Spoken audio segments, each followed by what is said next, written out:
Hello and welcome everyone. My name is Anirban Dotto from BV Investments. আজি আপোনালোকলৈ নতুন এটা ভিডিও লৈ আহিছো। প্ৰেসিডেন্ট ডোনাল্ড ট্ৰাম্পে আমেৰিকাৰ লাৰ্জেষ্ট ট্ৰেডিং পাৰ্টনাৰ যেকেজন আছে তেখেতলোকৰ ওপৰত টেৰিফ ইম্পোজ কৰিছে আৰু কেনেকে ধৰণে হয় হেতু আমি চাম। তাৰ আগতে আমি চাম যে টেৰিফ একচুয়ালি হয় কি। So tariff is a tax imposed by one country on the goods and services imported from another country to influence it, raise revenues or protect competitive advantages. So tariff কি হয়? Tariff এটা টাইপৰ tax হয় যোনটো এখন কান্ট্ৰিয়ে impose কৰে বেলেগ এখন কান্ট্ৰিৰ গুডস এণ্ড সাৰ্ভিসেছৰ ওপৰত যোনখিনি তেখেতলোকে ইম্পোৰ্ট কৰে। তাৰ মানে হ'ল ধৰি লওক এখন কান্ট্ৰি যেনেকে ইণ্ডিয়া আমি ইণ্ডিয়াই যদি কিবা এটা গুডস এণ্ড সাৰ্ভিস যদি ইউএছৰ পৰা কিনি আনে হেখিনি আমি কম ইণ্ডিয়াই ইম্পোৰ্ট কৰিছে বুলি। সেই গুডস এণ্ড সাৰ্ভিসেছ যিখিনি ইম্পোৰ্ট কৰা হয় হেখিনিৰ ওপৰত যোনটো ট্যাক্স ইম্পোজ কৰে হেতুৱে হৈ গ'ল টেৰিফ। So next time চাম গভৰ্নমেন্টে টেৰিফ কিয় লগায়। গভৰ্নমেন্টে টেৰিফ লগায় ৰেভিনিউ জেনাৰেট কৰিবৰ কাৰণে। যিখিনি গুডস এণ্ড সাৰ্ভিসেছ ইম্পোৰ্ট হৈ আহে বেলেগ কান্ট্ৰিজৰ পৰা হেখিনিৰ পৰা যাতে ৰেভিনিউ এটা গভৰ্নমেন্টে আৰ্ন কৰিব পাৰে হেতু কাৰণেও টেৰিফ লগোৱা হয়। তাৰছত সাপোৰ্টিং ডমেষ্টিক ইণ্ডাষ্ট্ৰিজ যোনখিনি ডমেষ্টিক ইণ্ডাষ্ট্ৰিজ থাকে তাহাঁতক হেল্প কৰিবৰ কাৰণেও টেৰিফ লগোৱা হয়। কেনেকে যেতিয়া গুডস এণ্ড সাৰ্ভিসেছৰ ওপৰত টেৰিফ লগোৱা হয় সেই গুডস আৰু সাৰ্ভিসেছটোৰ দাম বাঢ়ি যায় কিয়নো তাত ট্যাক্স লগালে অবভিয়াসলি দামটো বাঢ়ি যাব। যদি এটা বস্তুৰ প্ৰাইস 10 টকা থাকে তাৰ ওপৰত যদি আমি আকৌ ট্যাক্স লগাই দিও জেনাৰেলি কি হয় দামটো আৰু হাই হৈ যায়। সো ঠিক তেনেধৰণে এখন কান্ট্ৰিয়ে ইম্পোৰ্টছৰ ওপৰত ট্যাক্স লগাই পেলে বস্তুটোৰ দাম বঢ়াই দিয়ে যাতে ডমেষ্টিক ইণ্ডাষ্ট্ৰিজ যিখিনি আছে তাহাঁতৰ যিখিনি প্ৰডাক্ট থাকে সেইখিনি যাতে কনজিউম কৰিব পাৰে মানুহে তাহাঁতি যাতে ইণ্ডাষ্ট্ৰিখিনি মৰি নেযায় হেতু কাৰণে গভৰ্নমেন্টে টেৰিফ লগাই দিয়ে। থাৰ্ডলি সেফগাৰ্ডিং কনজিউমাৰ্স আমাৰ নিচিনা যোনবোৰ কনজিউমাৰ থাকে তাহাঁতক বচাবৰ কাৰণেও টেৰিফ লগোৱা হয়। কেনেকে ধৰণে টেৰিফখিনি লগোৱা হয় আপোনাৰ লো কোৱালিটি বা হাৰ্মফুল প্ৰডাক্টছৰ ওপৰত আমাৰ সেফটি এনশিওৰ কৰিবৰ কাৰণে আপোনাৰ টেৰিফ ইম্পোজ কৰা হয়।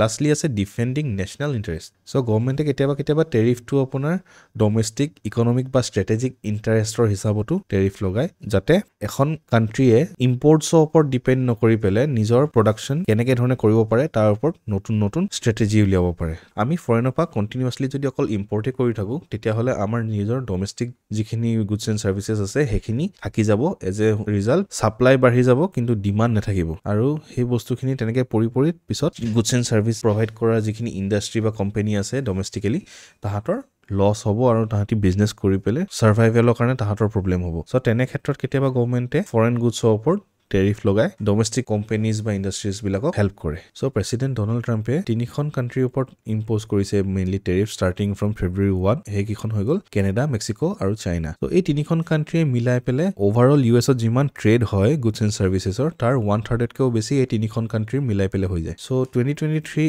একৰ্ডিং টু 2023 দেখা গৈছিল যে কেনেডা, মেক্সিকো আৰু চাইনাই মোৰ দেন $1 ট্ৰিলিয়ন আমেৰিকাৰ এক্সপৰ্টছ কিনি লৈছিলে আৰু নিয়াৰলি আপোনাৰ $1.5 ট্ৰিলিয়ন তেখেতলোকে ইউএছক প্ৰভাইড কৰিছিলে। সো ফাৰ্ষ্ট কান্ট্ৰি হৈ গ'ল চাইনা য'ত 10% টেৰিফ ইম্পোজ কৰা হৈছে। ইম্পোজ কৰাৰ লগে লগে কোনখিনি ক্ষেত্ৰত তেখেতলোকৰ বেছি ইফেক্ট পৰিব তিনিটা আছে। এক নম্বৰ হৈ গ'ল sneakers, second to furniture, 3 number toys. So sneakers কি হয় নিয়াৰলি ইউএছৰ 100% ফুটৱেৰে ইম্পোৰ্ট কৰা হয়। 37% অফ দ্য ফুটৱেৰ চাইনাৰ পৰা আহে। তেনেধৰণে ফাৰ্নিচাৰ আছে। China is the largest furniture exporter on the globe. All over the ৱৰ্ল্ডত চাইনা লাৰ্জেষ্ট হয় furniture exporter. So in 2023 $32.4 billion furniture import কৰা হৈছিল ইউএছত আৰু তাৰ ভিতৰত 29% চাইনাৰ পৰা আহিছিল।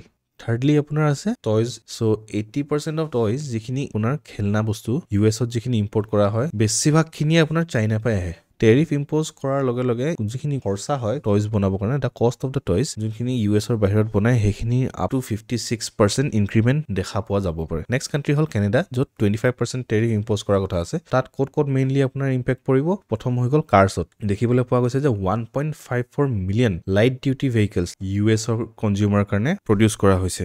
ছেকেণ্ডলি আছে কোটছ যিখিনি আপোনাৰ কেনেডাই বনায় সেইখিনিও ইউএছত এক্সপৰ্ট কৰে। তাৰমানে কি হয় ইউএছএ কেনেডাৰ পৰা কোটছ ইম্পৰ্ট কৰে। ঠিক আছে। থাৰ্ডলি আপোনাৰ যি আছে Canada is largest supplier agricultural goods to ইউএছৰ কাৰণে চবতকে বেছি এগ্ৰিকালচাৰেল গুডছ কেনেডাই পঠিয়ায়। So exporting around $40.5 billion worth annually $40.5 billion বছৰে কি এক্সপোৰ্ট কৰে ইউএছৰ কাৰণে য'ত আপোনাৰ $1.7 billion frozen french fries and other potato products include আছে সো কেনেডা টেৰিফ বহাৰ লগে লগে এগ্ৰিকালচাৰেল গুডছতো ইম্পেক্ট পৰিব নেক্সট আছে আপোনাৰ মেক্সিকো য'ত 25% টেৰিফ ইম্পোজ কৰা হ'ব সো ইয়াতো মেইনলি আপোনাৰ ইম্পেক্ট পৰিব গাড়ী বিয়াৰ্স আৰু এভোকাডোজ more than 70% of US sales USৰ 70% তকৈও বেছি সেলস ৰিলাই কৰে আপোনাৰ মেক্সিকান প্ৰডাকচন ফেসিলিটিজত সো তাৰ পৰা বস্তু ইম্পোৰ্ট কৰাটো যেটো টেৰিফ লগাইছে তাত ইম্পেক্ট পৰা দেখা পোৱা যাব নেক্সট আছে বিয়াৰ্স সো তাৰ ভিতৰতে মডেলো